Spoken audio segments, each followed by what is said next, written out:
Recommendation that the regular council meeting agenda for January 24th, 2024 be approved as circulated. Councillor Rich, Councillor Bushel, all in favor? Carried. Thank you. Adoption of minutes. Recommendation that the minutes of the regular council meeting held on January 10th, 2024 be adopted. Councillor McCabe, Councillor Beach, all in favor? Carried. Okay, we're going to go into delegations and welcome Randy McDonald. You are good to go. Well, thank you very much. I'm ready to go for the people to me. And thanks, Mayor and Council, for this. First item, I was under the impression of my mistake that we might have 30 minutes, but we got 15. Yeah, there's I'm concerned of taking 5 years of information and stuff to put into 30 minutes now. I'm going to start using 15, so bear with me. Okay. I think Jeremy is going to want to do an introduction on the line. Jeremy, are you there? I am, yes, thank you. I don't see our PowerPoint on the screen. Am I to share my screen from this end, or is this something that happens on your end? I'm happy to do it unless you want to share it. I can certainly share. Let me try from my side. Might be easier. It says I cannot share while another participant is sharing.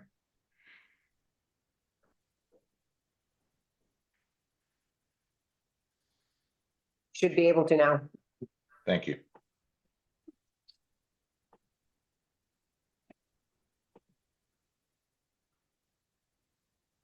Does that show up for everyone? Yep. Yeah. Perfect. Okay, well, welcome. Thank you for having us this evening. I know time is short, so I'm going to just jump into this. We do have a lot to cover, as Randy said. It's been 5 years that we've been working on this, and there's a lot to cover and a lot of items that need to be brought out into the light. I just wanted to start by going back to the BC Dock Owners Coalition Statements of Principles. There has been a lot of misinformation about what we're after. I just wanted to clarify that for Mayor and Council this evening and those who are listening.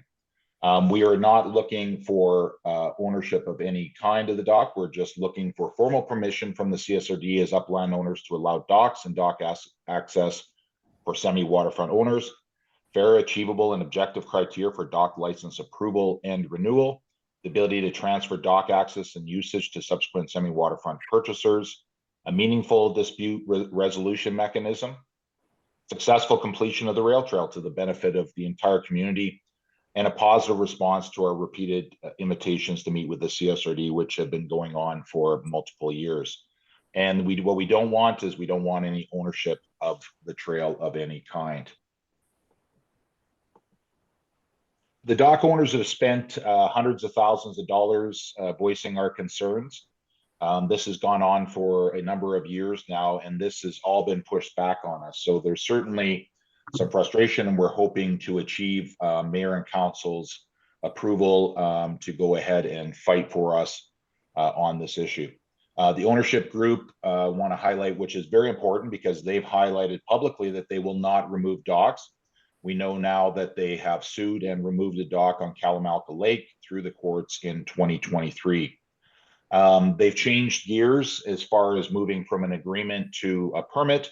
On the surface, this may seem like something that is beneficial to the semi-waterfront owners or to the community of Sycamoose, but in reality, a permit process only gives more power to the ownership group and allows them to hide rules and modify items behind the scenes through bylaws. It also takes away any ability from owners of land that is semi-waterfront or other owners to in any way seek compensation for any problems that they may receive through the treatment under that permit. And then through the freedom of information, we've discovered many times documentation where CSRD staff and directors have stated that docks should not be allowed on Mirror Lake in the future. Of a particular interest, I think, to Council this evening is Bylaw 840. This was enacted February 17th, 2022. So this is many years after stating that there was no intent to remove docks. Some of the policies, I'll quote from 3.5.2, non-moorage uses other than passive recreation are generally not accepted on the foreshore. These include facilities such as beach houses, storage sheds, patios, sun decks, and hot tubs. Number 2 is of particular interest. It prohibits docks and swimming platforms for semi-waterfront parcels and work with the province to help facilitate the removal of unauthorized docks. Pretty much says it there. The CSRD shall continue to implement Lakes Zoning Bylaw 900, which sets out regulations pertaining to the placement of docks and private moorage buoys, which again prohibits semi-waterfront docks, and direct commercial foreshore uses to the District of Sicamous rather than all foreshore to the District of Sicamous, which would be something that should be expected. So what does this mean for Sicamous? The harm from this potential losses of docks, and certainly the intent, I think, has been shown in the previous slides here, is harm to real estate prices is a significant one. There has not been a lot of properties that have traded hands over the years since I've been here since 2018, but Carmen Giese and Marlene Lundgren sold their home, and here's a quote from them after the sale of their home at a significant drop from where they'd expected. We were told by a buyer who was bidding on the property that he had a meeting with Charles Hamilton. In short, one of the things that came out of the meeting was Charles asked our buyer what he offered for our house. Without our buyer revealing the price, Charles indicated it was 50% too much because he owned the property between our property and the lake. Because of that comment, our buyer not only walked away from the deal, but ran. Over the next 13 months, there were many people who looked at our house, but because of the ongoing uncertainty over the rail trail issues, we never received an acceptable offer. The offers we did receive were up to 45% less than our asking price. Significant harm was caused to these two individuals as property owners there. There's been a couple of homes that have been listed for some period of time. I believe one's coming on 2 years, if not more. And another one most recently is last year. And my understanding is that there has been no interest in these homes. So this is an area which has been ripe with real estate speculation, with real estate price increases, except for on the area that is semi-waterfront. Future homeowners are going to see what, and Randy will describe this further, a 2-year cancellation without cause. And if they are given good counsel, will only pay a modest amount for these properties because they're going to have no security on the placement of the dock and certainly no security on the value of the property if they do it. So they cannot account for that in any property values that are there. It disincentivizes current property owners, myself included. My property remains untouched and will remain untouched until such time as a positive resolution to this. But I'm not the only one affected. There has been less development on the waterfront than what you would have expected during a booming real estate event post-COVID. Sicamous stands to lose a substantial amount of tax revenues from this. So anyone listening who may be against semi-waterfront docks should understand that this is going to reduce value, it's going to reduce the tax base, and it's going to have costs that are going to be assessed to you in the future if you want the services that you want. This is before knocking down any development. Had development come in these properties, new homes, dramatically more expensive homes, or subdivision and more homes being produced on that side would be a positive impact on the community. And this is also going to hurt business activity and development, and the drop of usage of properties because of this are all going to drive negative effects across the citizens of Sicamous and the business owners. What we know today is the rail trail owners have now, and on public record, preparing to offer, and this speaks to the unequal treatment of affected parties, but they've seen agriculture owners, which is the farmers that are to the south of us, crossings a forever term, no expiry, no yearly cost. Commercial owners, 25-year term, automatic 25-year renewals. Residential owners, those who are affected by the BC Dock Owners Coalition, 10-year term, no renewal, 2-year cancellation without cause, which essentially makes this a 2-year agreement and no ability once signed that we could do it. It also comes with a yearly fee of $1,000 that will be indexed to inflation. This goes against other areas, and Randy will speak to them a little bit at the end of the slide. In 2021, 39 upland dock owners on Bastion Bay within the CSRD were given permission by the CSRD to maintain existing and future docks forever with no conditions or requirements to have a crossing agreement and a free of charge crossing a 20-meter public statutory right-of-way to access their docks from their upland properties. In 2021, the CSRD referenced hundreds of upland owners who are accessing their docks by crossing public and provincial property, roads, and do not require a crossing agreement and not charged a fee to do so. So there's significant unequal treatment of affected parties. Randy, do you want to jump in? Yeah, you bet. Thanks, Jeremy, for that. So I've given everyone the package here, and certainly we're not going to read all of it today. I'm just going to highlight quickly 1 through 4, A, B, C, and D. Just to go back to what Jeremy had just said, in the absence of time, I'll go quickly and just voice over. You know, I have a document from the public record in the CSRD now evidencing that they will give farmers permanent crossings with no costs and no cancellation costs. Also, this document also indicates that the commercial operators will get a 25-year term and a 25-year extension, no cost. I have that document, it's in your hands. Secondly, to Jeremy's point, there was an issue that happened in Thompson Bay. I used to live there for 17 years. 39 dock owners were in that area. One landowner decided to actually make a formal application for a legal dock. By the way, 39 of the docks are not. We all are. One guy made an application, one family, and immediately the CSRD noticed that there was a statutory right of way between those properties. So all of those properties, if anyone wants to know, back to Bay, straight across the bay from us here, are now considered upland owners. They are not waterfront anymore. So what did the CSRD do? I have on evidence here that they pondered this, were concerned with being sued, were concerned about the backlash. They passed a bylaw to allow the upland owners to have a dock with no agreement, no term, no fees. But what did they do? They come to the Merrill Lake and are now charging us, giving us a very limited agreement. Very unfair. In that same document, which I've provided here too, they also go in and the staff speaks about their evidence of all of the docks on the North Shore. The North Shore is governed by the highways. The Department of Transportation, most people are crossing the highways to get to their docks. Well, they fall short on telling the public in this document. But the Department of Transportation issued a letter stating that they have no concerns with upland owners crossing the public right-of-ways to get to their docks.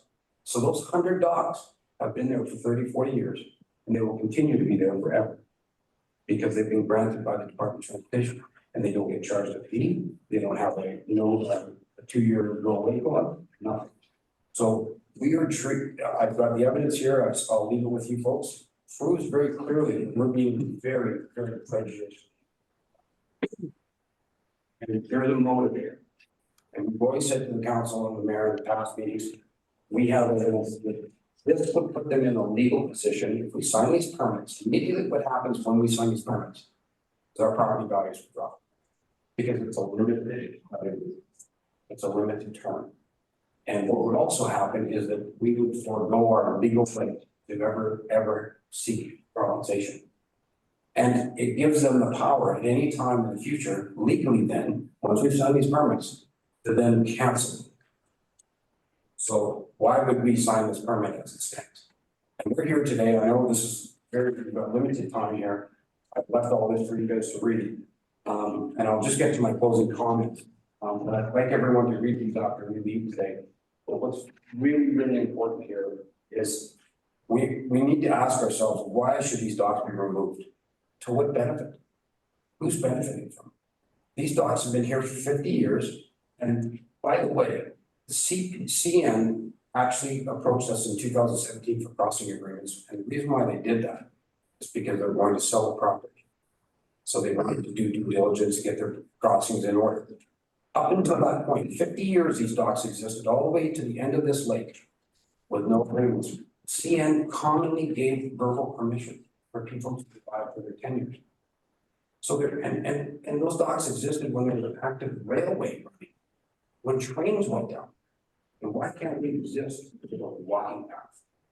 So there's something going on, and we have, and I cannot disclose that evidence today at this meeting. These motives are leaning towards removal. And I think we're all aware of the notice of interest that's been placed upon this area. It is related, in my opinion.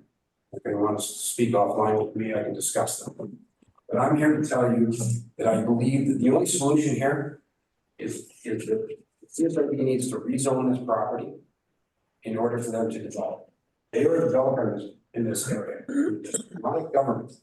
They are a developer. I think the District of St. Louis, I would ask for them very kindly to consider requesting from them either give us the same terms and conditions as the farmers agricultural process, or no agreement at all across a public trail. So that's what I think was our solution, and I put that in my conclusions here in my report for you guys to read. What I think is some of the levers that you could pull, the solutions you could look at. But the minute that we sign these documents, I don't believe that any of our people are going to sign them. There's a document in here that speaks to the concern by the CSRD that 150 farmers were going to go against them. So they give them a permit crossing. So the squeaky wheel gets the grease. But we are getting cornered hard. And I cannot lose my value of my property because some person believes that I should just have this limited agreement or might pull my dogs for no other reason. There's already an example. I just explained to Bastion Bay, and there's 100 dogs around this lake. People are crossing public roads to get to the docks, and they have legal provincial tenures. Why are we different? And why is the developer coming in here and dictating to us what we need to do? And I would think it would be devastating to see 23 docks removed from this jurisdiction, notwithstanding what's going to happen with the Senate line that's coming up. I believe that the rezoning application should be delayed, and the request should be, it's very common for developers to give concessions. I've been in that position where I had to give up land to the municipality as a park or a pathway when I was developing property. I think it's very, very simple to ask for the CSRD to simply give the same provisions and the same agreement that the agricultural community is getting, and this issue's over. And it hurts nobody. CSRD, there's no downside. I've thought about this for days. What is the downside? How many we can coexist beside a trail? You know, the Merrill Lake Dock Association, we offered to build the trail. That's how passionate we are. But we don't want to lose our property values and our rights, and also to have somebody pull our dogs in the future. That would be devastating to our families. So, you know, in absence of time, I know we're probably out of time now. These documents are very compelling. I want you to read them. I've highlighted what it is they report, but the evidence is here that the CSRD has changed bylaws in other areas for upland owners to get to the docks and have to charge some fees and don't have a go away clause. And the agricultural processing people get full or like it. It's just completely unfair. So I want to conclude with that. Thank you very much for listening to all of us. But the evidence is here, and I'd love to hear from anyone if they want to reach out to me directly. Certainly. Thank you, Randy. Appreciate that. Sure. Council, do you want to, let's take a few minutes here, and if you want to. Yeah. Thanks for your presentation, and thanks for your package. I'll read it later on, but just a couple of questions. One, was there a reason given to you guys why agriculture got lifetime or commercial got 25, no fees? And then what's the rationale for you having to pay a fee and having a 2-year agreement, basically? Was there must have been some communication? No, there's zero. And if you look through this reports in here, they discuss what the concerns were with the farmers weren't going to sign nothing. And they need to develop this trail. So they put the farmers put them in. So that's what it's in here. It's here in the board report briefs. I can tell you, I've thought about this. The farmers are going to be crossing. Some people are at their homes, they're crossing the actual railway right way to get to their homes. So every day they're crossing with vehicles. They're crossing with tractors, farming equipment, implements. Those are dangerous items. Okay, crossing an active walking trail. We're going to be crossing with our families. I might have a cooler in my hand. Okay, I don't think I'm a danger. And one other thing I want to follow up as well, that's a misconception, is that people think that our docks are attached to their land. That's a misconception. If you look at the high water mark that is at the 38.9, it's dedicated for Merrill Lake. All of those docks are within the provincial land area, within the riparian areas, not their land, but they're asserting themselves as, so, but to your point, Ken, I can't see the logic other than they were forced. I wouldn't fight 150 farmers either. And also, I will say that the ALC dropped in on this issue, and it's in here. The ALC is not happy to stop and shut the farmers down, so they were threatened. Thank you. Anyone else? Councillor Bushel. Yeah, through the chair. Yeah, thanks, Randy and Jeremy, for your presentation. I agree with you. I really think bylaw 840 spells it out. I don't know why I went to the official community plan hearing at the senior center and tried to, couldn't believe that they were trying to push that through, and it was carried on. I mean, we made, myself and Evan and Jeff, we made comments on it, but it was still came through. And it's just not right. I mean, you guys have been there for a long time and you're part of our community, and you pay good taxes, and yeah, I support you 100%. But I was going to ask, since we have a new CAO at the CSRD, have you guys reached out to him and just to see if you could do another board presentation? Because I know you haven't had the opportunity well before COVID to even meet with them. No, I've done it as John, I believe his name. I think after I've read 6,600 emails, I think his staff is tainted, and I think that they're hell-bent on their decision. John's an important person there, he is the boss, I get that. But if you read what I read, from all the freedom of information requests that I've done, I think it would be, and directors, some of them are just hell-bent on this is their land and they'll do what they want to do. They could care less of the ramifications. I've got that on paper. I'll just jump. Sorry, I just want to interrupt. Sorry, Randy. We did reach out in one case there. We sent in a ombudsman complaint that we produced. I sent that personally to the CAO of the new CAO of the CSRD, and the response I got back was received. There was no indication that we were going to get any communication of any kind from it. And to the question that happened previous, as far as I'm aware, we've never received any communication from the CSRD, with the exception of intimidation tactics that were placed upon myself and one of the homeowners who has got his property for sale, him and his wife, with the removal of our docks. And my docks had parts chopped off of it and flipped up so it doesn't touch the trail. I think it's got to be I don't know, maybe 4 years now. I can't even remember the last time we used it, but that's the only communication we've had is through council and intimidation that I can speak to at this moment in time. Okay, thanks, Jeremy. I just wondered if you did. I mean, there is a new CAO there, and the staff that you're referring to are both gone. So I just thought it would be, good to get into the board and do another presentation. But we hear you. I hear you loud and clear. Well, I think that we've hit a crossroads where clearly the District of Sicamous needs to intervene on behalf of us. The other side has continued down a path that still reveals the same intent to be hostile to residential docks, to use intimidation or misinformation. I mean, so much of what happened in the press, we were like, we don't even know what the heck they're talking about on any of these things through that. And now we've seen, like, there's pure evidence. And I believe many of you were in the room when we were told by the previous CAO, Charles Hamilton, that no docks will be removed because of the rail trail development. And we see a dock removed on Kalamalka Lake from an owner in an extensive legal battle to do that. And, on our side, we've spent pretty close to about $400,000 in the defense of our docks, and just really looking for communication of any kind, any opportunity to sit with the other side, to no avail. But let's step back for a minute and realize that they've spent, my council and our council have estimated at least as much and probably double as much on council to fight us from ever sitting down and having a dialogue about this situation. So I believe the evidence is strongly on our side, and I understand this impetus to go out to the CSRD olive branch in hand, which we've done, I don't know, dozens of times, so many times it's hard to put a finger on it.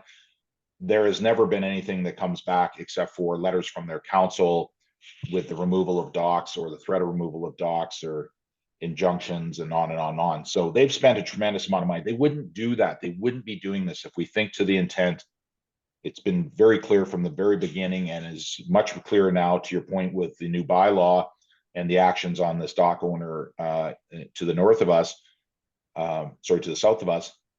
We've got a big problem. They are clearly signaling, and then you look at the NOI. These things are not unrelated. The control of this waterfront has been paramount to their goals from the beginning. It's in all their documentation. If you read through it, their actions speak to it. Yes, I understand that they're using words to you guys and to other members within this, the greater CSRD and communities that are involved in the rail trail, but the actions speak clearly to what the intent here is to go non-motorized, to get rid of docks. And where there will be docks, those docks will be commercial. The removal of our docks is going to create more demand for the commercial docks, which is part of their tax base, not the tax base of the district of Sycamoose. I think you should all keep that in mind with the development plan that's happening on the golf course. There's benefit to them and hardship to you and to the community of Sycamoose. Thanks, Jeremy. Go ahead, Councillor Bailey. Yeah, this really concerns me too, because I've been thinking about this a lot. And we're gonna be, the rezoning application is gonna come before council on February the 14th, where we have to decide whether to rezone the rail trail. What I guess really concerns me is that there has been a few recent policy moves that I feel that are moving against dock ownerships that put that into question on the channel. I think there are people that would like to see the channel revert back to a more natural state. I think that's part of the goal. But I guess my question really is, I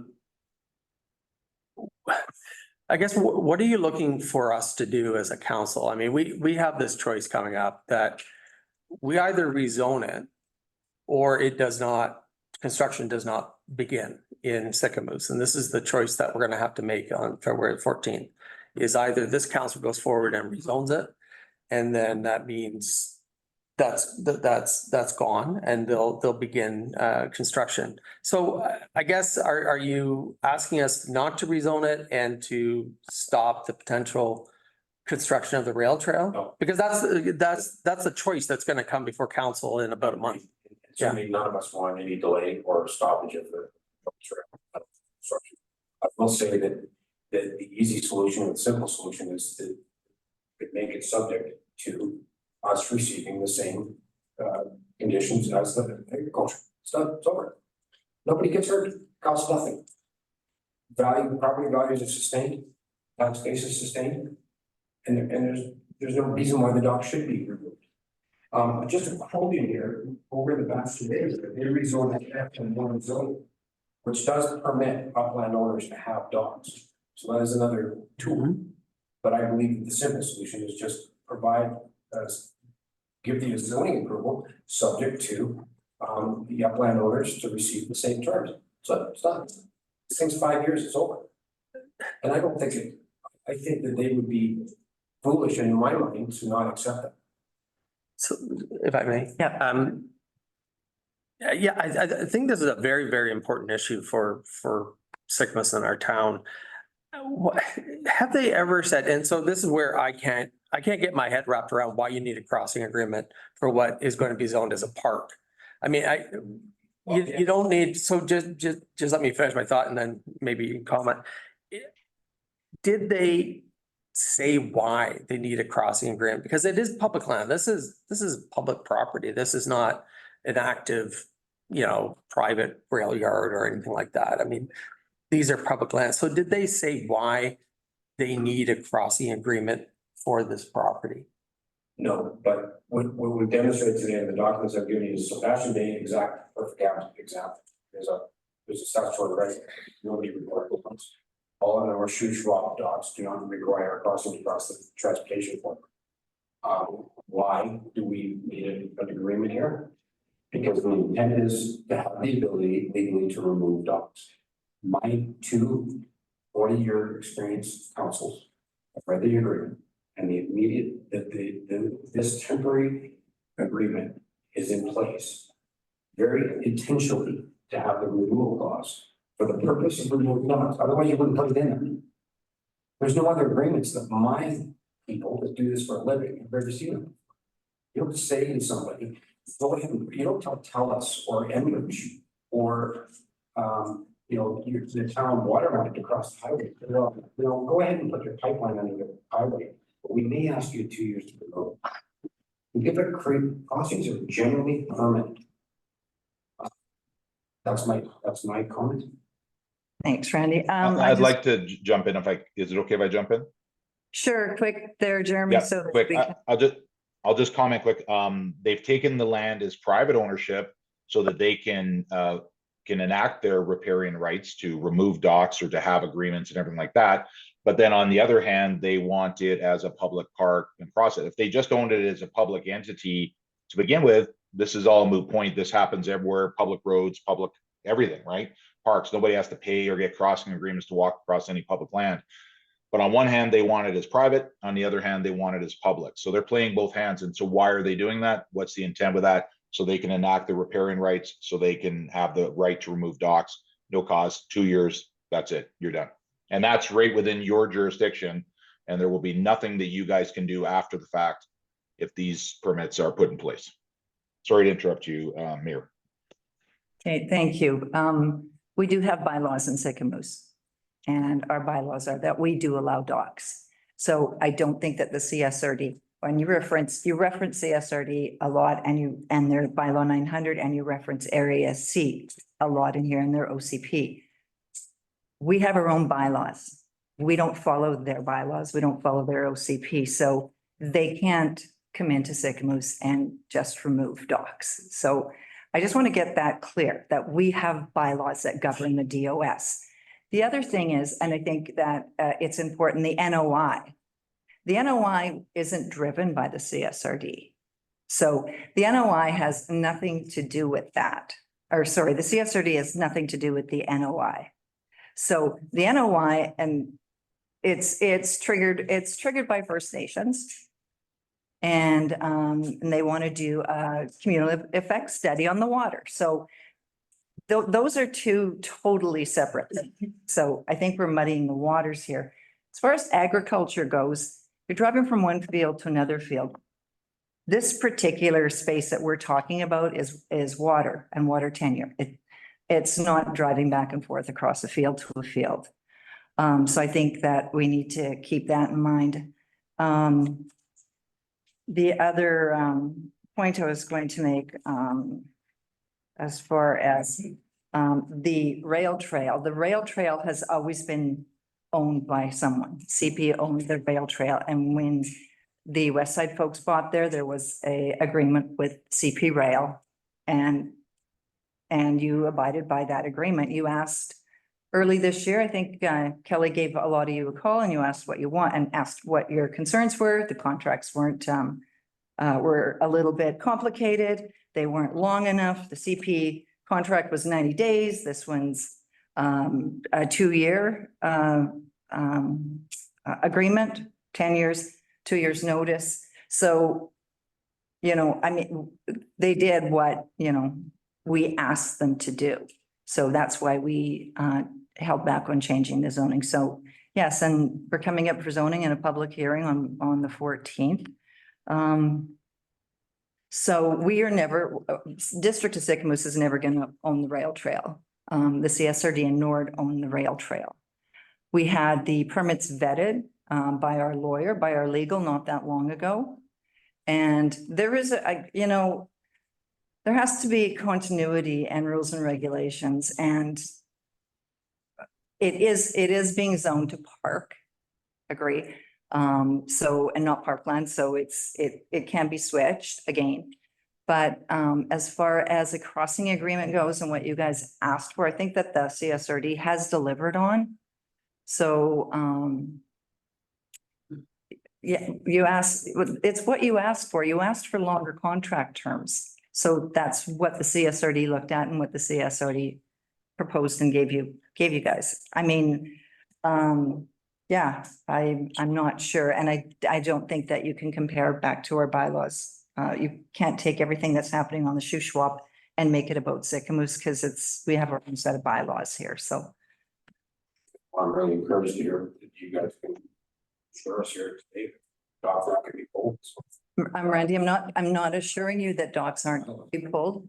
We have bylaws that we have docks and we allow docks. You have an upland owner, that's not us.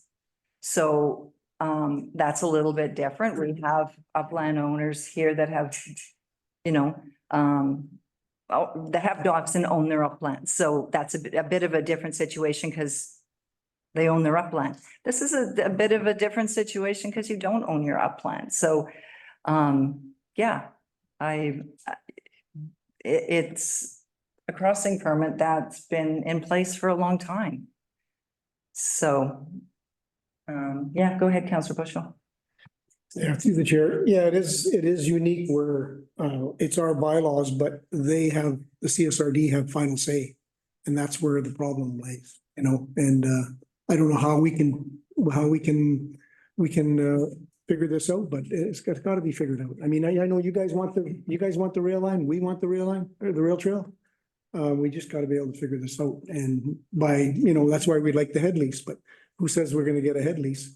Oh, that's not now. That's a long process. That we'll keep working towards, of course. Yeah, Councillor you know, Bailey. sorry. Sorry, yeah, I was just going to.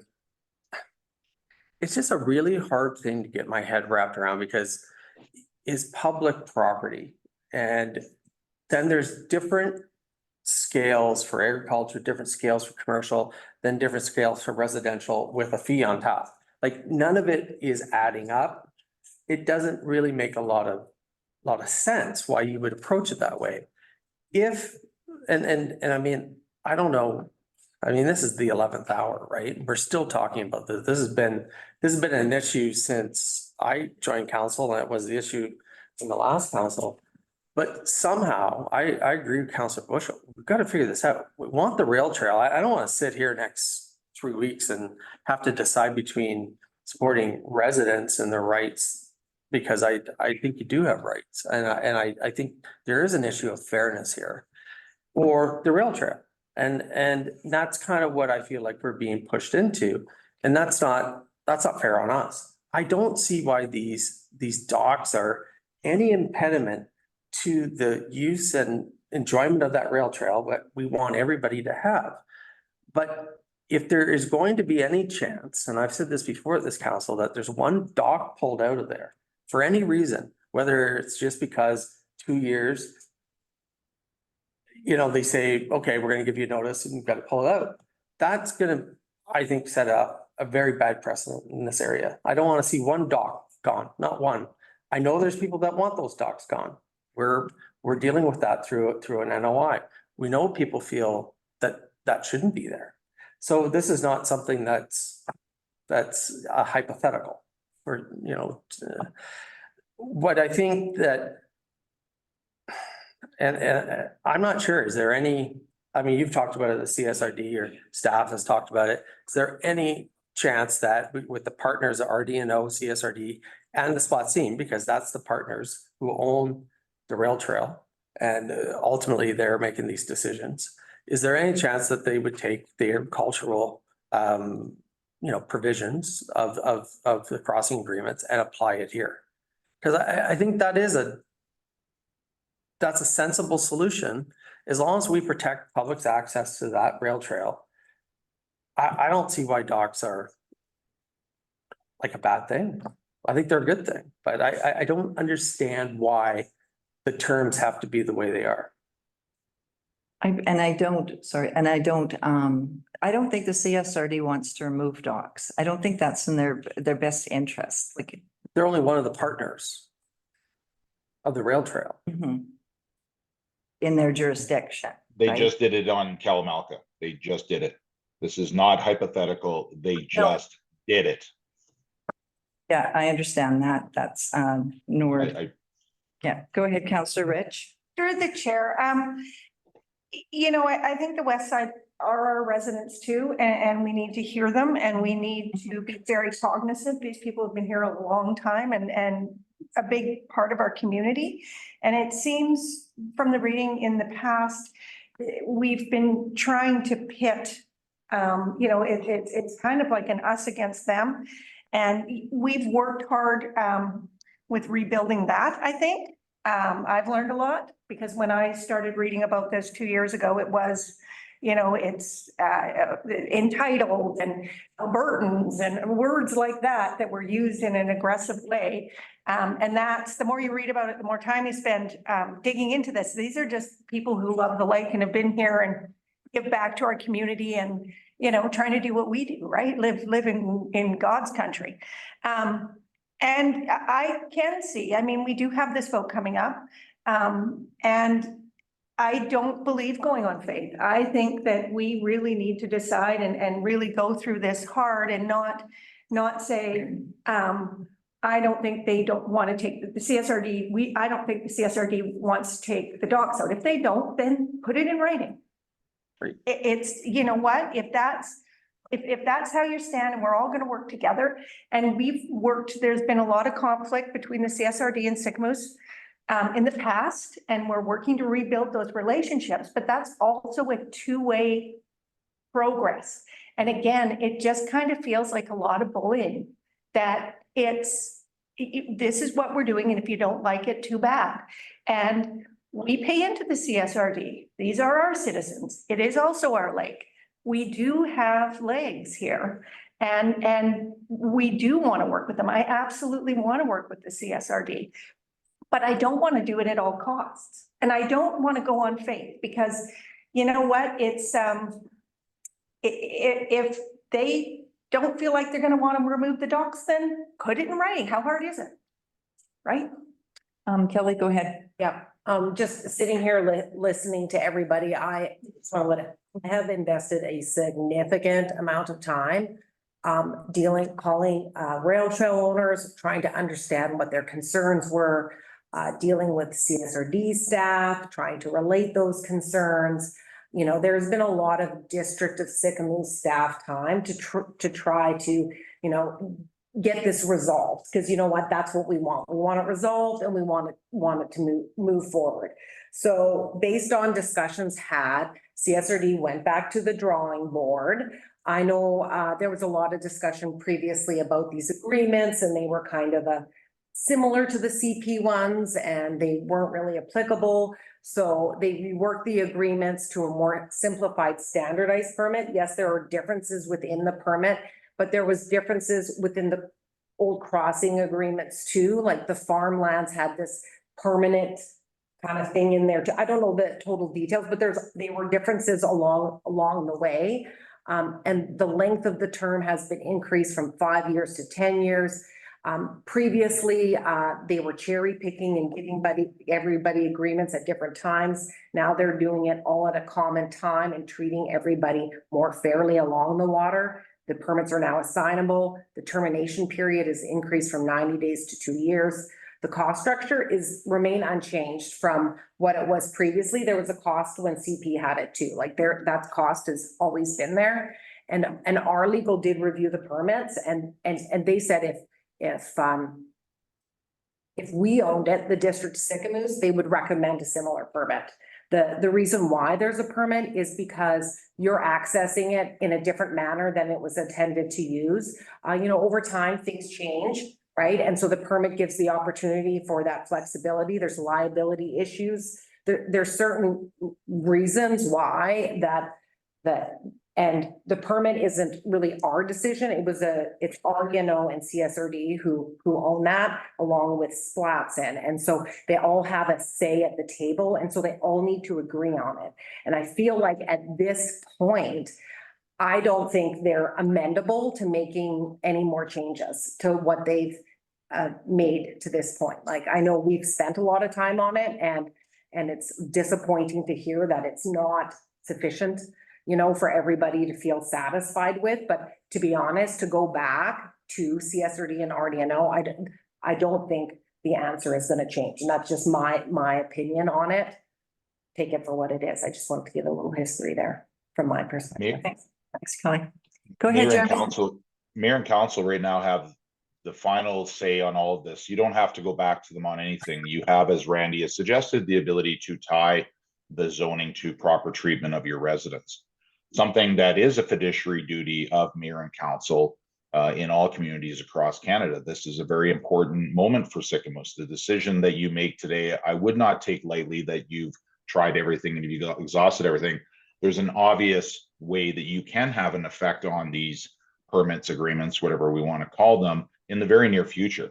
This is an obvious opportunity for you to impose what you would like to see for the residents of your community, to protect the value of real estate in your community, to protect the tax base of your community, and more important than anything, protect the reputation of your community. When I came to this community as a business owner, as a successful business owner with a business that was tied to technology, I was welcomed with open arms. Please come in our community, please bring jobs, please bring diversification.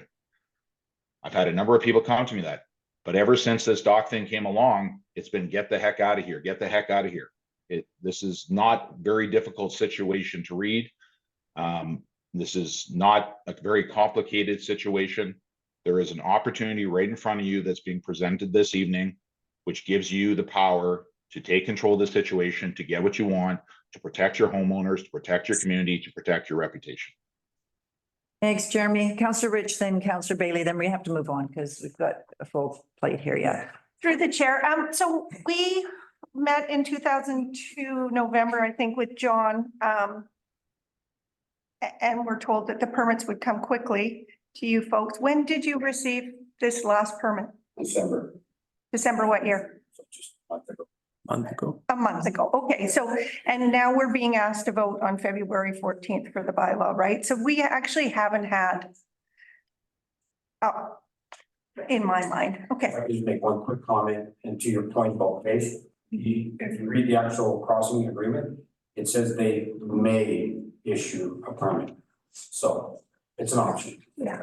Decide who gets a permit, who doesn't. So very exciting. Councillor Bailey. It's really unfortunate that these permits weren't put out long in advance of us having to do what we have to do on the 14th. And I encourage everybody to come on. February the 14th is a public hearing. You absolutely have a right to be heard during that public hearing as well. So this can be discussed again during that period. You know, we spent a lot of time on CSRD today around finance, and we spent a lot of time about how much money we're spending of taxpayers' money on the rail trail for perpetuity for a long time. You know, next year it's going to be $160,000 just for the maintenance and care of it. About a kilometer of it is in Sycamus, and we're spending a lot of money. And I think we're an important partner in this project. And we have residents that are saying to us, like, you know, we need your help. And I want to, you know, I want to make sure that rail trail is for the public use and good.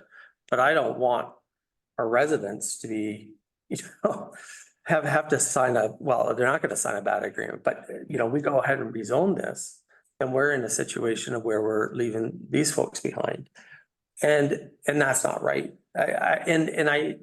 I can't understand why we cannot get to a point where we protect the rail trail and then people still have their docks that have been there for a long time. I mean, it was an active rail line. They were able to do it. Why can't we? And it's a public asset at the end of the day, and you're crossing it. And I get there's the owner's stuff, and we've heard about that for a long time. I just wish these agreements were done a lot faster. That John said to us about a year and a half ago. That was the first meeting I think I was a part as a new counselor. And now we've had them for a month. We know now that they're not acceptable to you. But how would we have known that up to this point? Because it was just done a month ago. But we're doing this rezoning in 3 weeks.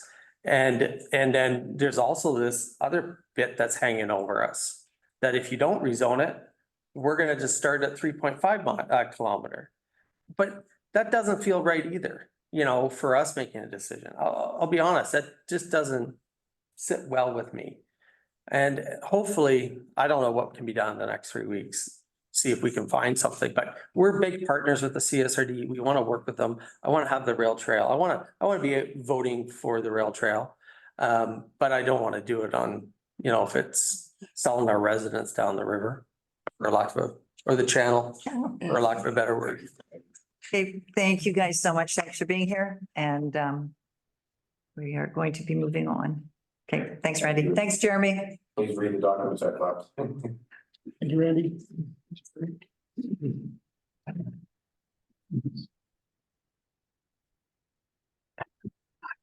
What?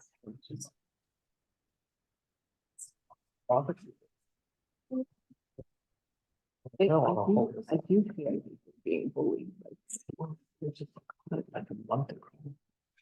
Yes, we're not interested. Okay. Okay, moving on. Bylaws and policies, revenue anticipation borrowing bylaw number 1055-2024 adoption. Recommendation that the District of Sycamoose revenue application borrowing bylaw number 1055-2024 be adopted this 24th day of January 2024. Could I get a mover? Counselor Rich, Counselor Beach. Is there any discussion on this? Call the question, all in favor? And it's carried. Okay, zoning amendment bylaw number 1054-2023, 102 Martin Street and 902 Riverside Avenue is up for second reading. I'm going to recuse myself from this as some may view it as a conflict of interest. So, Councillor Bushel.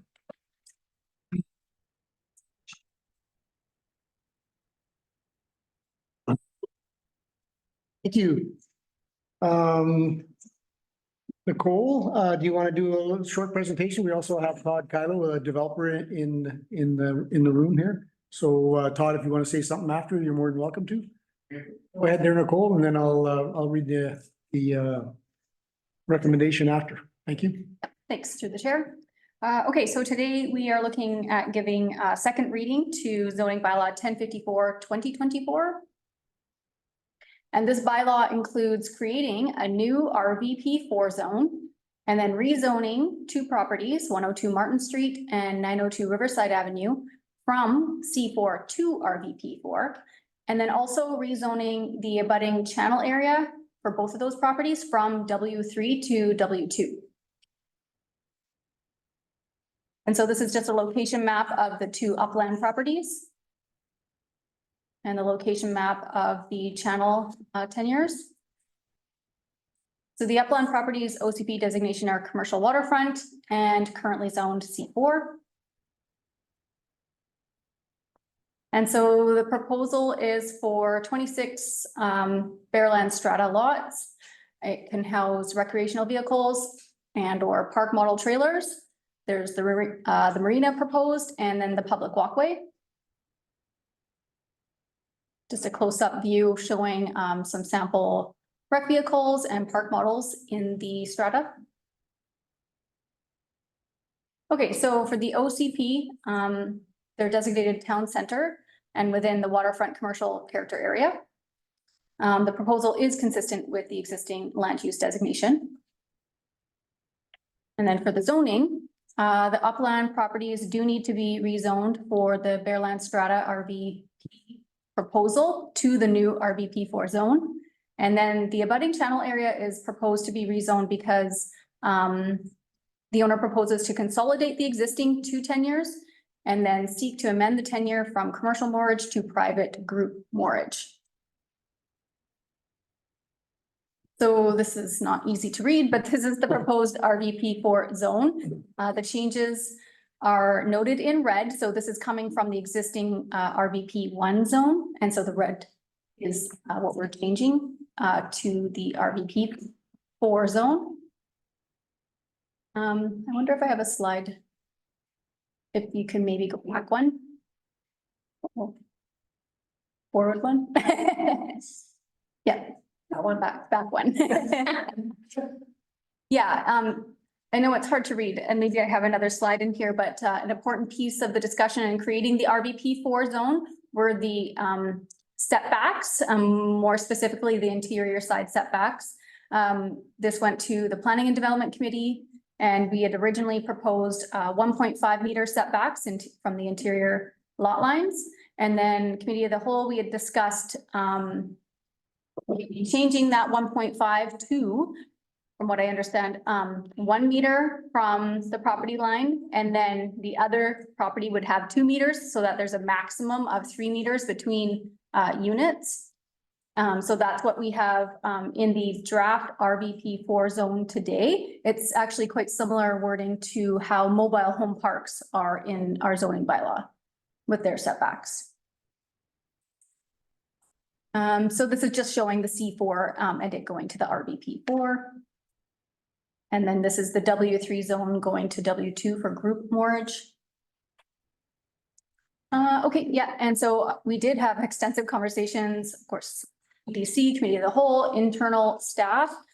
So for the building department, just a reminder that the park models and RVs will not require a building permit. And so the district is exploring a siting permit requirement to ensure when park models are placed in a development like this, that they are meeting the setbacks that are required, mostly around fire safety. Bylaw didn't have any concerns. That's where the fire department came in with their setback concerns, and they want fire smart landscaping in the development. Thanks. And then, yeah, for operations, I know we have a capital project identified on Riverside for the, remind me, Daryl. Water main. Yeah, we just talked about it today. It's been a long day. We had looked at the financial piece of rezoning the property from C4 to RVP4. And so, yes, today we're looking at the second reading. Okay, thanks. Thanks, Nicole. Yeah. You all done there? Yeah. Todd, did you have anything you wanted to say? And I just wanted to make also, we look at the setbacks. From the 1 and the 2. It's just the lots, so the lots are gonna be 28 feet wide, so they're fairly skinny already. And we're asking for 10 feet of setbacks on one lot. So basically we moved the lot from 18 feet to or from 28 feet to 18 wide. For equipment park model and a deck on. So I guess I maybe didn't get my explanation was if we kept all the park models on the utility side, then, and there's a deck built towards the next park model, you know, you'd have a lot of space between where the living space was and the next living space of the next unit. It's just, it'd be nice just to get the setback straight here now so that you guys don't get people coming in wanting a variance to go from the 2 meters to the 1 meter. And I know that Sycamore Sands, I believe, is going for a 1 meter setbacks around there. So I'm just looking to see what we can do to tighten that up. There. The other thing I wanted to bring up was, I don't believe both lots are zone C4. I think 902 is still residential. And the other lot is C4. So, you know, I don't know if that's gonna complicate things for you guys, but you might wanna look into that. Then the other thing I wanted to say was, I know when the district looked into what we could put on those 2 lots, they're talking like 96 units. Again, that can't happen. Your guys' if you looked at the density setbacks that the OCP states, it does allow for 96 units, but when you bring in parking bylaws, all these other height bylaws, I can only maybe put 40 to 50 units on that site, not 96. So I wanted just to get that brought up as well. That I couldn't put 96 units on the site. So we went from really 40 to 26. okay, great. Thanks, Todd. I will read the recommendation and we'll have some discussion.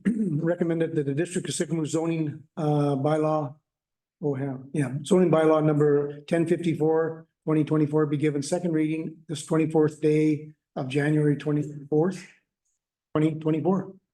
Can I have a mover? Ian, seconder, Siobhan, discussion. Anybody? Ian, go ahead. Yeah, I support this as written. We've had lots of discussions around setbacks and we've had a lot of back and forth with the fire department, fire safety, all of these things. And we kind of even amended this at the planning and development committee, where we could have 2 meters on one side, 1 meter on the other, just so the placement of the units could be a little bit more advantageous. But we've heard from the fire chief that 3 meters separation is the minimum in which, and I don't want to put words in his mouth, I wish he was here, but 3 meters was where he wanted to be. Silver Sands and Sycamore Sands, we know all the issues around that, why we've had to redo that. That's grandfathering in, that's an existing proposal. Or that's an existing development. Sorry, it's been a long day.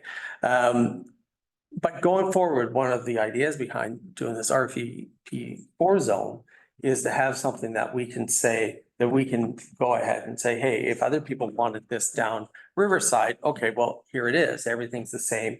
And we're not getting ourselves backed in a corner.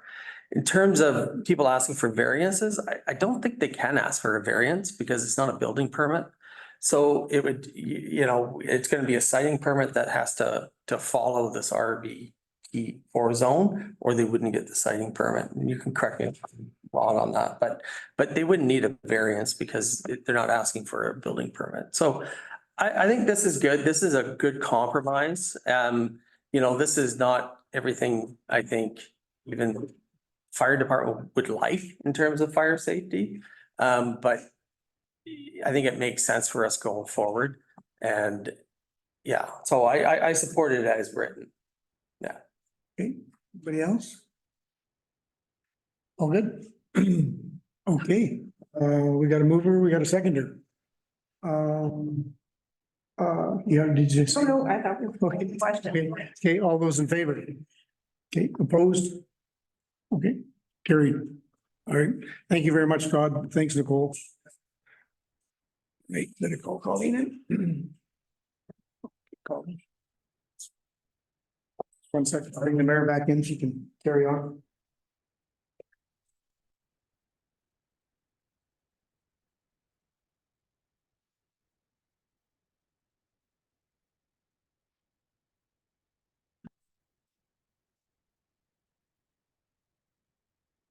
Righty then. We're left. Okay, staff reports.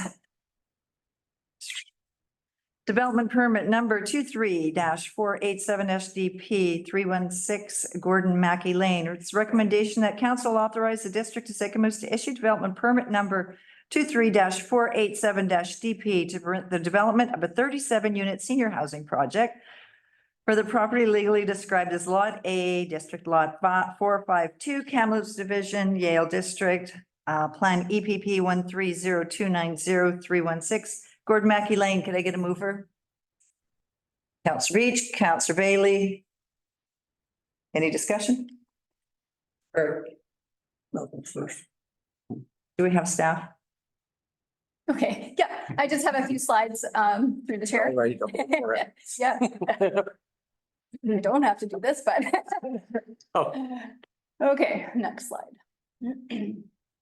Okay, so yes, the property is located at 316 Gordon Mackey Lane, and there's a location map on the left. It has a split designation for the OCP, town center in red and residential medium density in the purple. And this proposal has been reviewed as if it was residential medium density to match the rest of the seniors housing complex. And then it's a development permit area. For the zoning, it's zoned MUR1, multi-unit residential, and I just have a floodplain mapping there. Okay, so proposal, as mentioned, is a 37-unit seniors housing complex. And I think the most important thing here is that there's no variances to the zoning bylaw proposed. And I wasn't going to go into the details because we do have some representatives in the gallery today for this proposal that they can go into more detail.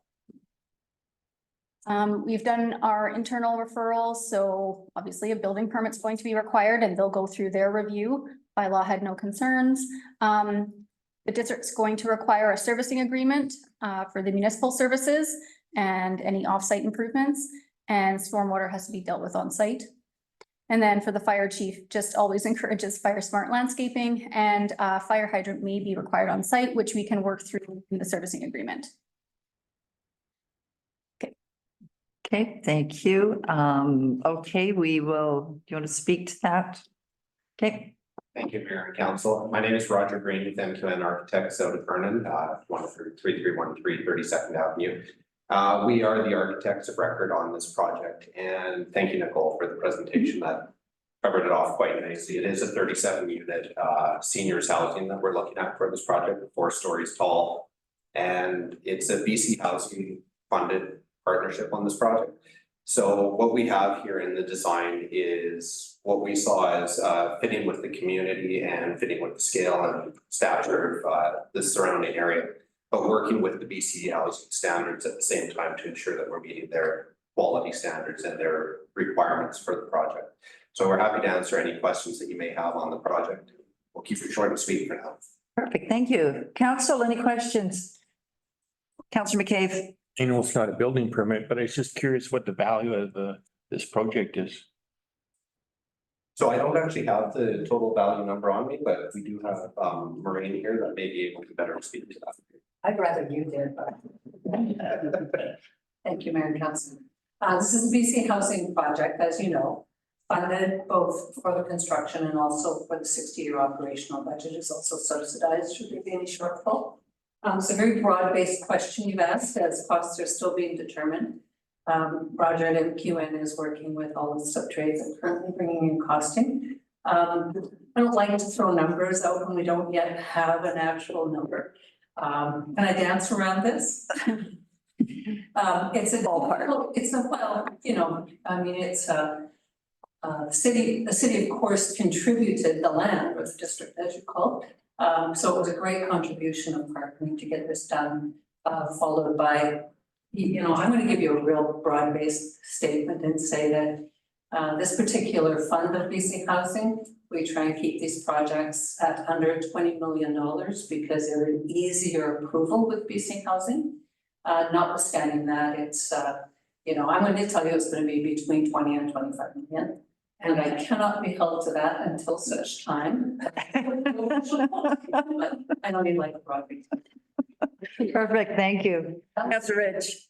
Yeah, through the chair, I just want to say how excited I am about this and how quickly this has come together, and EBSS, you folks, the district, our staff, we haven't voted yet, but just Obviously incredible. meaning it. Yeah. Just incredible. Just really tip your hats to everybody here for this. It's incredible.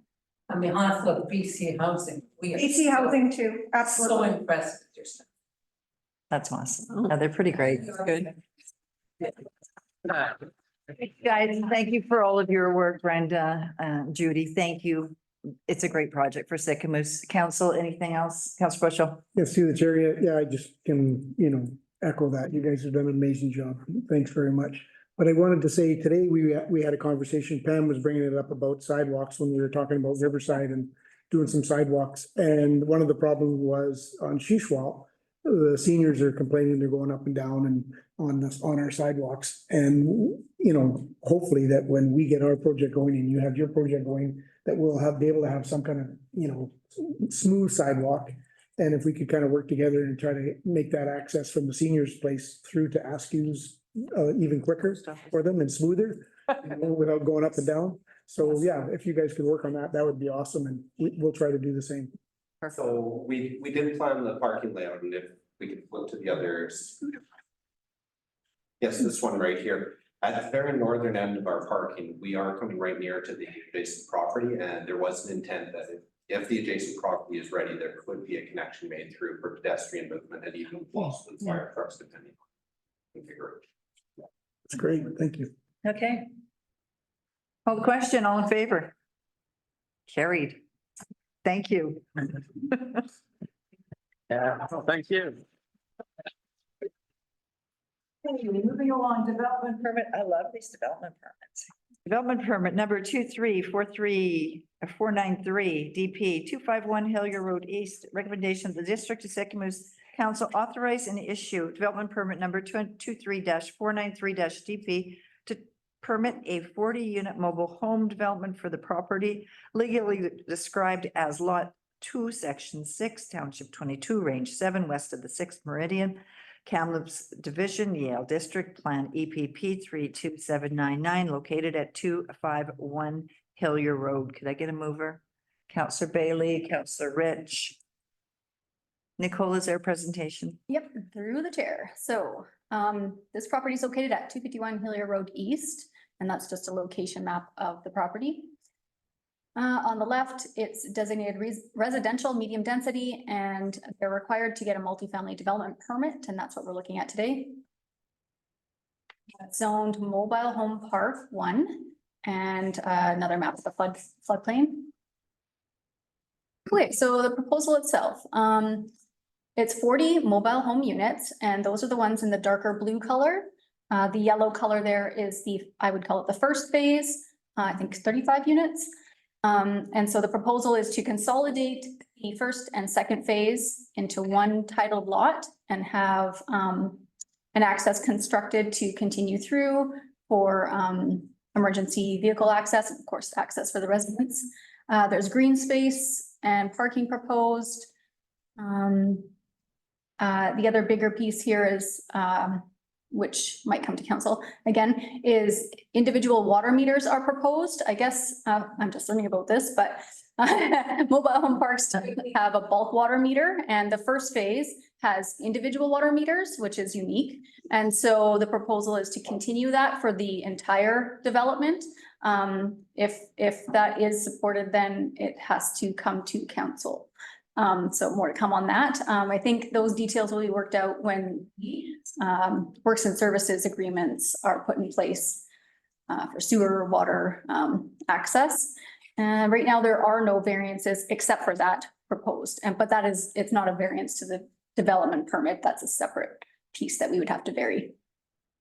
And I don't know if today we have the developer online to answer any questions. Yeah. I'm here, Nicole. Oh, great. Okay. And I didn't realize I have one more slide here. Sorry. And so we've done our internal referrals. Building permits will be required when the mobile homes are constructed or placed. Bylaw didn't have any concerns. Like I said, the servicing agreement is required for municipal services, and the stormwater has to be dealt with on site. Oh, how come we don't have? Can we mute folks on? Yeah, I got it. I'll be the set. Okay. They're currently working on their stormwater plan. They did one for the first phase and continue for the second one. And the fire chief just want to ensure that they have adequate emergency vehicle access. If you don't mind, if we go back a couple slides, I'll just mention that.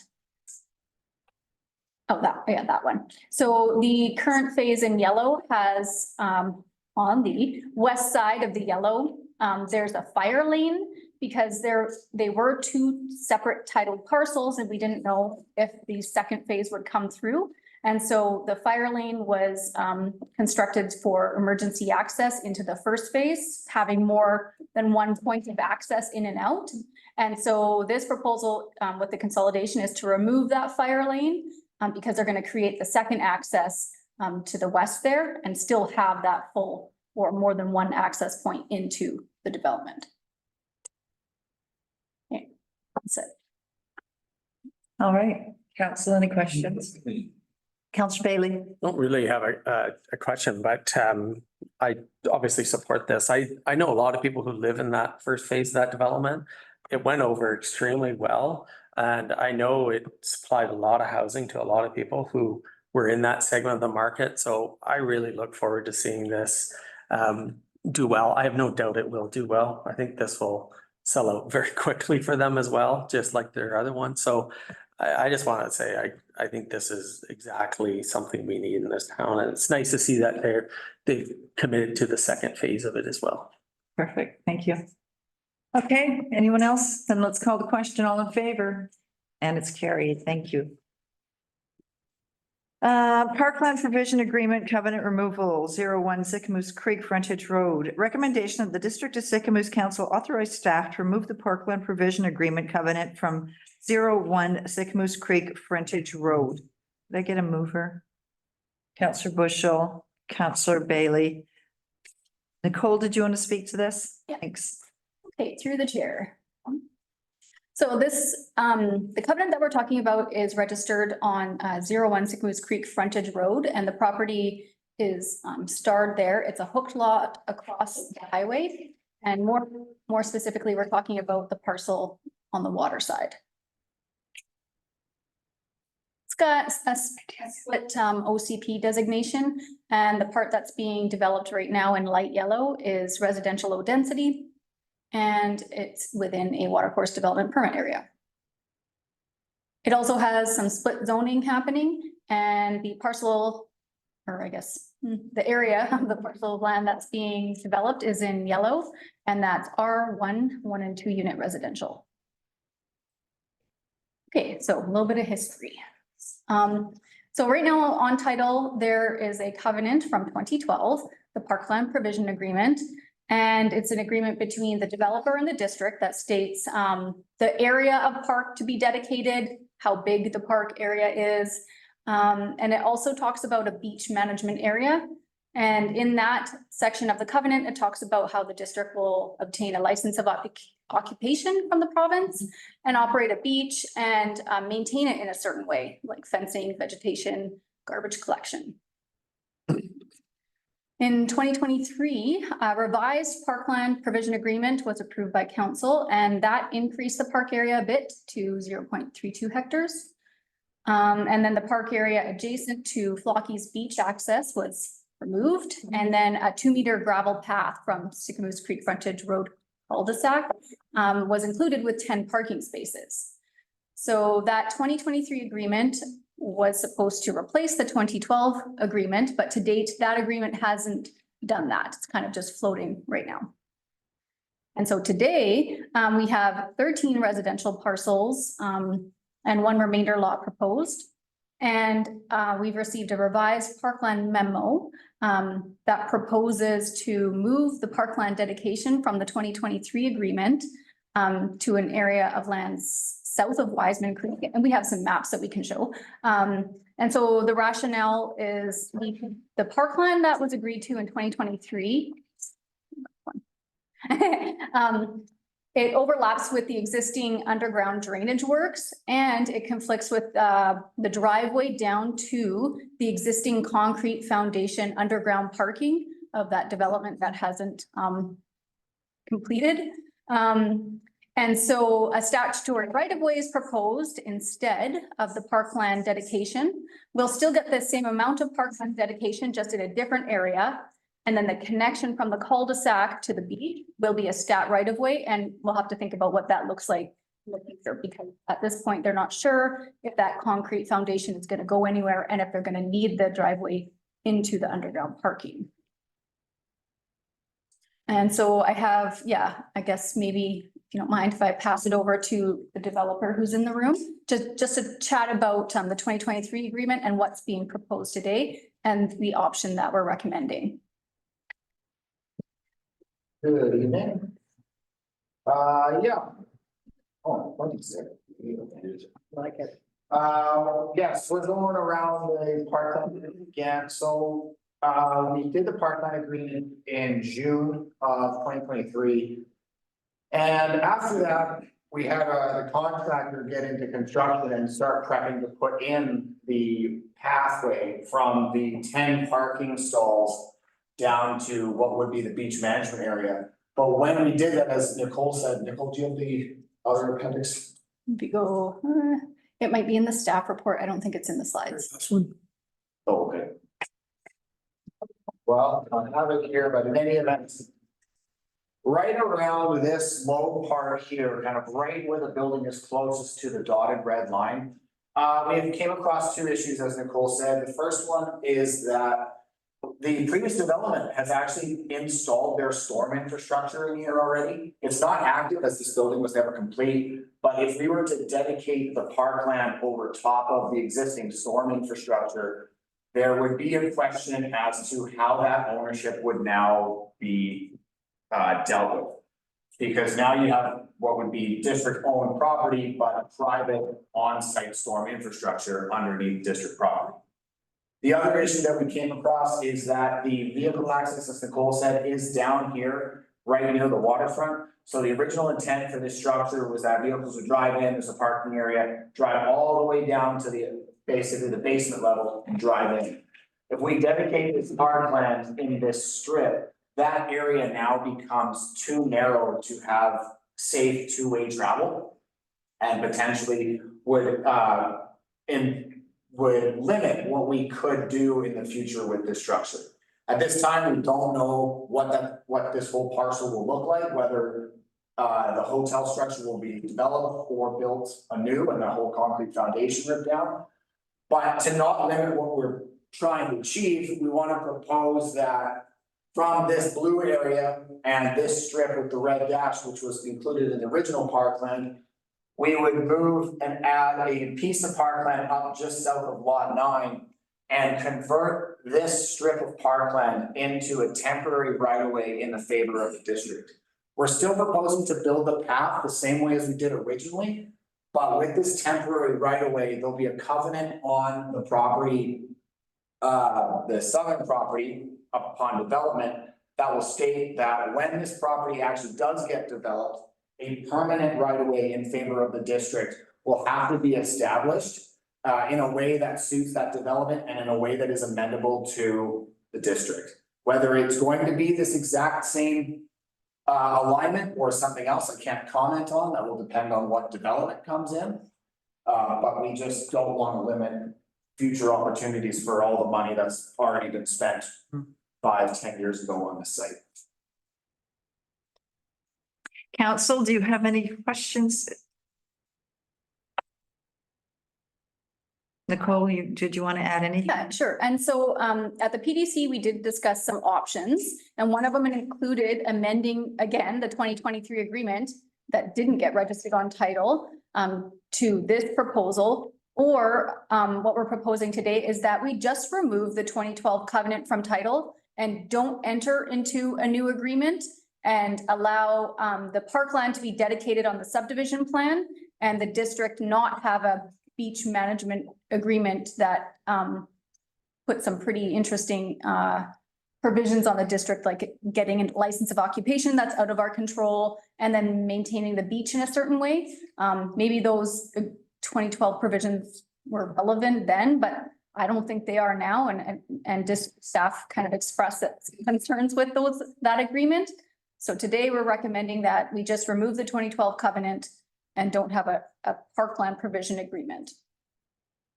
Okay. Go ahead, Councillor Bailey. Yeah, so we're taking, we did the parkland provision agreement, what was that, a few months ago, right? The 2023 one. So then we'll get the parkland just on when we do the final subdivision. And it doesn't really matter. No, okay. No. Yeah, I'm just trying to get a sense of the process. Like it's all just semantics here. We are gonna get the parkland. We're just gonna do it on the subdivision agreement. Okay, got it. Anyone? Okay, let's call the question. All in favor? Carried. Okay, moving forward, Okanagan Basin Water Board calls to action. Recommendation the council send a letter to the province of British Columbia and the government of Canada in support for the Okanagan Basin Water Board's call for immediate action to prevent invasive mussel introduction to BC dated October 18th, 2023, with an exception of a temporary moratorium on out-of-province watercraft entering BC. Could I get a mover? Councillor Rich, Councillor Bushel, Councillor Beach, did you want to speak to this? Yes, this, I just missed an opportunity, I think, when I presented earlier, I feel that the Okanagan Basin Water Board has really stepped up, and and has had submitted some really excellent suggestions on implementation, and has tried to put a lot of pressure on their call to action, both to the province and to the feds. And I feel that regardless of what we do now, we need to keep supporting anyone who's putting a call to action forward. And so that's why I wanted to bring it back and ask for a letter of support to go to them and to be circulated around, showing our support for their hard work and their pushing for action on the invasive mussel. Thank you. Comments from council? Yeah, I'm gonna make some, and unfortunately, I personally don't want to support a temporary moratorium on out of province watercraft. It says with exceptions. Oh, exception. Oh, sorry. And I read that out loud too. Agree. And there's a letter coming up later, Kelly. Long day. It's been a long day, but I do want to support, and there's a letter coming up in correspondence too that I would like to echo and move forward with. So, Councillor Bailey. It's been a long day, so it's gonna write a letter, but not support the. Moratorium. Yes, okay, I'm fine with that. Okay, perfect. Not supporting a moratorium. Yes, thank you. Yeah. Okay. Okay. Okay, all in favor? Carried, thank you. Okay. Committee reports, resolutions, housing committee recommendation. Resolution number 24-3, January 11th, 2024, recommendation the district proceed with public engagement to gather input on the preferred secondary dwelling designs as presented by the Hawson Project, Inc. and McDermott Construction Limited to the committee on January the 11th, 2024. Could I get a mover? Councillor Rich, Councillor Bushel. Someone want to speak to this? No? Any questions? Go ahead, Councillor Rich. Yeah, I think you're part of the housing. I am part of the house. That'd be great then. Betcha. Yes, so we're just looking for support to have an open house, and we're gonna put all the designs up there and either give people dots or some way to say, hey, we think that's something we would like in our backyard. Both McDermott and Housen will either be online or here to help us through with questions.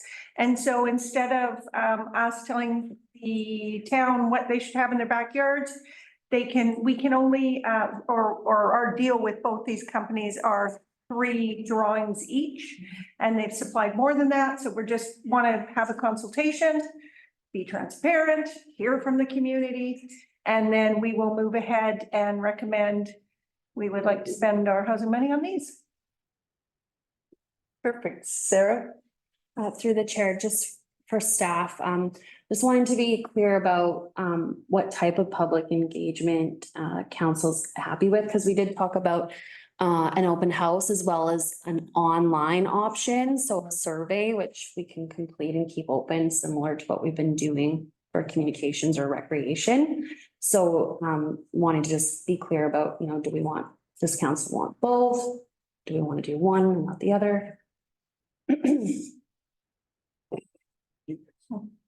Councillor McCabe? Yeah, like Councillor Rich said, we thought as a housing committee that it would be up to council to make the decision of what type of engagement, but we're thinking along the lines of both. A survey first, and then followed up by an open house where you have storyboards where everybody gets 3 red dots to pick their top 3 picks, and then staff figures out how many which design got the most dots, sort of thing, and then we move forward with that. That was a committee's vision, but it's up to council. We're thinking both a survey online first, followed by open house with storyboards of the 6 or 7 different designs, and see what the public would like. Yeah. That was our thoughts, but again, it's up to council to decide what type of engagement they do. Councillor Bailey. I think it's a great idea. Yeah. It's a great way to engage people and a lot of people will find it interesting and yeah, I think it's really good. So I support. I do too. Sorry, yeah, I'm asking council, like, just through me on the housing committee is that we get support to have both. I think we need the engagement. Yeah, I think everyone's in favor. Yeah. It's another request for staff to add to their workload. Apologize for that. It's called question. Are we voting on it or? We are. Oh. Yeah, we have it. Well, in a second. Everybody else raising their hand. I think because everyone's like nodding. I know, yeah, sorry. Yeah. Absorb one more thing. Okay, correspondence. Does anyone, okay, we have the ladies open fastball tournament. Jake DeWitt, Sycamoose Minor softball. He is asking for. Sorry, through the chair for a formal request for monetary support in the amount of $1,500 to help cover costs of the upcoming 2024 Sycamoose Ladies Fastball Tournaments, May 25th, 26th. Similar to last year, they're requesting for use of the modular accommodation unit by the arena for the umpires who will be there that weekend. And fencing for the outfield on Diamond 2 and Diamond 4 in Finlayson Park. And Mr. DeWitt says that the money will go towards feeding and games fees for officials, field preparation for the tournament, and that the support will be greatly appreciated. Thank you, Sarah. What did we do last year? All of those things. We did the same things, right? I think. Oh, Bianca. I think there's one tournament this year, if I'm reading it correctly. It looks like one, yeah, I think there might have been a typo. Two. Usually Tournament. what he does is he has one that's like a CD tournament and then a higher elite tournament. So it looks like there's one tournament. Last year we gave, it was 3,000 for two tournaments, so one tournament, 1,500. Same. Go ahead, Kelly. Yeah, and further to that, we always budget for it, in special events. Mhm. Historically, we budgeted about 3,500, but then since he started to use the hockey accommodation facility, then there wasn't a need for such an amount, so now it's gone down, but can we use the facility? Yeah, I think it's really important that we continue to support this basketball tournament and Jake does a lot of work to put it on. So Councillor Rich. Oh, I'm just saying I'm in favor of it and thank Jake for keeping to bring people to our community. It's huge. Absolutely. Okay, we're supporting the letter. Do we need anything? No, it's in the Budgeted, so. Budgeted, okay, then let's carry on. 988 Crisis Line Initiative. MP Caribou Prince George is asking for, what is he asking for? Sarah, did you want to? Yeah, so this is from Member of Parliament Todd Doherty, Caribou Prince George. So three years ago, the government passed his motion to bring 988 to Canada. It's a 3-digit suicide prevention hotline. So you can call or text 988 anywhere in Canada. And so he's asking that council pass a motion requiring all district properties to display the 988 information poster. And there's an actual draft motion here that council could pass if they so choose. So do we recommendation? I can read it out if Okay. you want. Yes. So whereas Canada has adopted 988, a national 3-digit suicide and crisis hotline, and whereas the District of Sycamoose Council recognizes that it is a significant and important initiative to ensure critical barriers are removed to those in crisis and seeking help.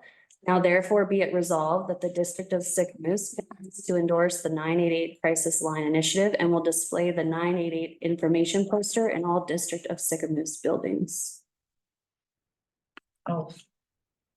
Moved by Pam, seconded by Siobhan. Any more conversation around this, or do anyone want to speak to this? I support it. I think it's a great idea, whatever we can do, always. All in favor? Carried. Another job for staff. Another job for staff. That. Okay, so then we have some correspondence going on. Does anyone want to speak to this? Malcolm, do you want to grab that number 3? Was it the MOT one? MOTI and the inspection reports? Yeah, well, I'm not a bridge guy. I'm just totally surprised they give us a copy of the bridge report without even vetting it or whatever you call it. Blacking it out. It looks like it's in pretty rough shape, but I don't know how to read those things really. The only interesting thing there is request for RFQ, request for, what's the Q stand for? Quotation? Oh, no, not quotes. I think they meant Qualification? request for expression of interest, I think is really what they meant, or qualification. Request for qualifications Yeah. ends January 18th, so they probably will take 2 or 3 weeks to shortlist those and decide who gets to be put on the list, and then they'll take that list and go to tender. Exactly. I think we had a date on that today. Didn't we discuss that? Didn't someone? Pre-qualified in February is. It will be, yeah, exactly. Go to tender, awarded in May, around May. Where was that information? It was in today's Listen, stuff. okay. Anyhow. No, was it in finance or cow? It was in finance. I Finance. mentioned it in finance. It's on BC bid. So if you go to BC bid and Yeah. type Oh, okay. Broom Bridge, you'll get the full report and the tender package and all that. So short version, it's happening. Yeah, Yeah. yay. Okay, so moving along, BC Epilepsy Society, I think that everyone's read through that, and I think every year we support this by changing the circle, the lights on the circle. Columbia Shuswap invasive species, they've got this, it's a brilliant letter that they've written, and I think that we should echo it and send it to all of those folks as well. And maybe some additions on there. Yeah. Let me just see, I can't remember. It's Top of my being here. talking about the whirling disease, arrival, the parasite, which is, we can also address with clean I air. wanted to ask Ian a question. So I guess my question here is, this is going out to Justin Trudeau. Right? Sorry? Through This the letter? chair, I think Councilor Beach is talking about the letter from the whirling disease, but you're talking about the call for immediate action. Yeah, which are you? From Yeah. Oh, sorry, I'm ahead of you. I'm down at the bottom. Okay, go ahead, Pam. Okay. Can I address the? Yes, of course. Yeah. Because that's pretty significant as well. Columbia Shuswap Invasive Species Society whirling disease detection. So just to go to that, that is definitely in BC, in Emerald Lake. It is a concerning parasite that infects fingerlings at a very young age and deforms their spine so that their swim is rotational. They literally breaks their backs. So this is here. I mean, it's in Emerald Lake. Clean, drain, dry is the same thing that is needed, right? So it's another arrival of threat to our province that can be also dealt with and promoted in the same way that we are trying to protect against the invasive mussel. So I'm kind of, I don't know, aren't they both from the same place, those letters? No. Are they? No, I don't think so. Trying to, okay. So that was Columbia Shuswap invasive species. Oh, you were down to the. I was down. Yeah. Board. But okay, so I do think that we should respond and share on this as well to encourage others to respond to this new threat. So that is another letter, and So I don't know how everyone feels about that, but clearly that is a threat to our fish stock. And so the other really excellent letter that you're referring to, Mayor, is the Okanagan Basin Water Board call for immediate action on the prevention of invasive mussel introduction. And I think that was a response to hearing that the funding may be cut back and so yes, I do feel like we should support that and circulate it to make sure that everybody is. I just think the more we can push it at them, the better. So I recommend that we our notice of motion or whatever I do. I'd like a letter written. My motion. I don't give her a motion. I tried like 3 times earlier. Throw down and do it. Make a motion. I move that we write a letter of concern supporting the letter written by the Okanagan Basin Water Board and circulate it everywhere and send it to the feds in the province and Got this, Sarah? everywhere. And everyone. Hydro, anyone who's considering pulling their funding, all right? Okay. All of the funders. And I think Councillor Bailey's seconding this. Yeah. I think. And I don't know, he's got two hands. Pretty sure, I think. Can we make a motion? Yeah, for that one, yeah, all in favor for that one? What about the whirling disease? Oh, No, sorry, are we talking about the whirling disease right now? no. Is that the one? Oh, we're back. I think I just finished talking about Okanagan Yeah. Basin Water Board. I think the whirling disease is another one. I have a question to staff, and I don't even know if this is politically correct, so I'm just gonna toss it out there. I know it may not be. So this, I'm just gonna, the letter that the Okanagan Water is writing to Justin Trudeau, all the MPs, all the MLAs. So would it be, should we also include our opposition? The opposition, like to Kevin Falcon and as well as Pierre Poliver in Alberta, because they are our neighbors. So I guess my question is, can we just blast it out to everyone to guard our borders? Yeah, absolutely. Alberta MPs and MLAs. Sure. Yeah. And I'm surprised it doesn't have and Premier. Destination BC on there. Oh, yeah, you were bringing that up. I was gonna bring that up to Destination BC. I'm sorry, this is I'm just thinking this a letter like that to all the MPs, that's a lot of staff time. Just put her out there, maybe we do an open letter, release it as a press release or something, us calling on them. Then that's just one thing rather than each individual letter has to go off to all these MLAs and MPs. It'd be a lot easier, Isn't it Bunch of CCs. yeah, it's just an email. but then you actually gotta get it to them. You gotta send the emails. Yeah. Okay, CC. so you're not gonna, oh, all right. Yeah. Sure. Can we just CC? Sarah's. So, sorry, I just want to be clear. Are we sending it to the opposition parties in addition to the Alberta piece? I just want clarity on the Alberta. For clarity, everybody. Everyone? Everyone. Yeah.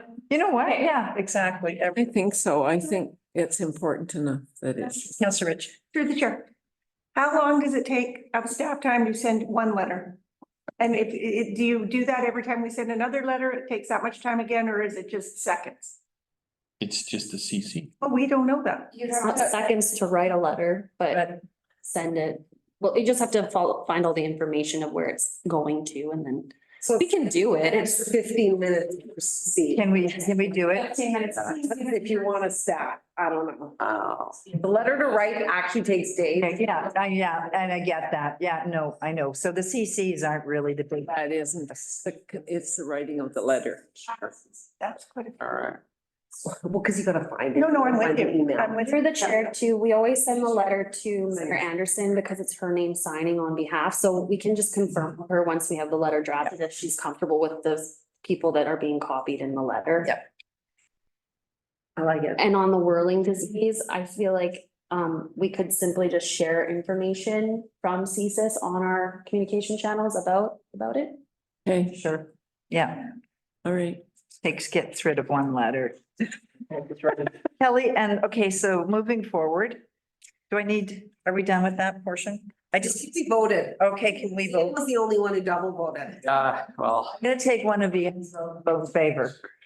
Okay, all in favor? Okay, let's carry that. I just have one more thing here, you guys, and then we can go to public input. So number 6, Ministry of Housing, Rolly Russell sent a follow-up letter.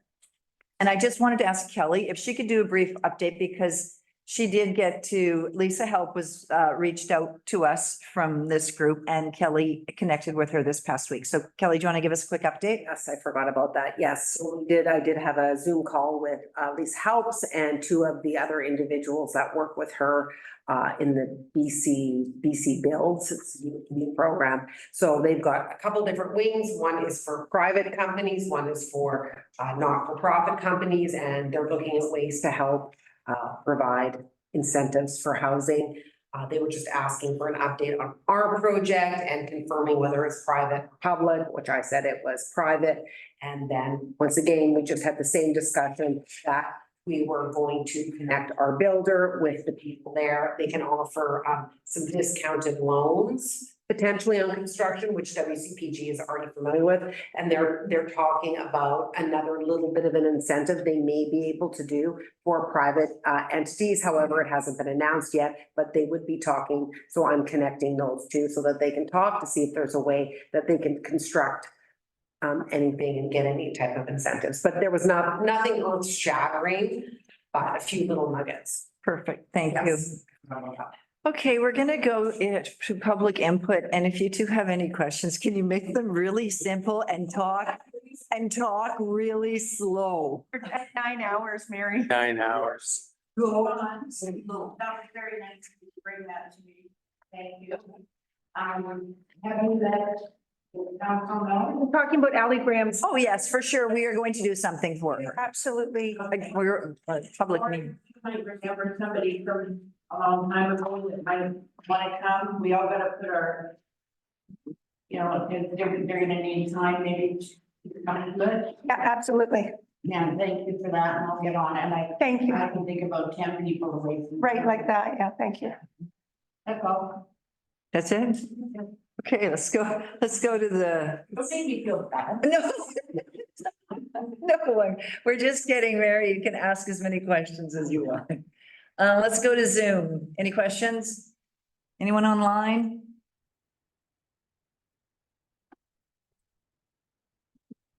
Okay, Gone to sleep. No, Good. Mel's got his hand up. okay, and recommendation that the regular council meeting for January 24th, 2024 be. Oh, I'm sorry, Malcolm, did you want to say something? Yeah. Sorry. Not on topic, but again, I just wanted to thank staff for 2024 is going to be the busiest year ever for Sycamoose.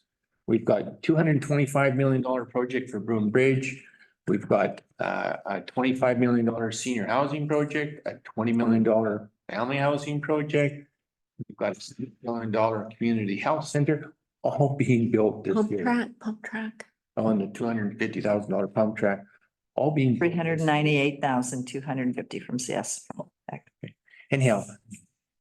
Sycamoose is gonna be under construction this year in a big way. It should be shot. It's huge. We're gonna create a housing crisis before we build those 2 housing projects. Oh, yeah, Because because of of all the all the workers workers that are coming in in.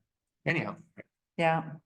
Okay, that's great. Thank you, Malcolm. Now back to the online folks. Is there anything anyone wants to add to that? Okay, all right. Okay, recommendation that the regular council meeting for January 24th, 2024 be adjourned at the time being 6:49. Could I get a mover? Siobhan, I'm all in favor. Thank you. Thank you, we're done.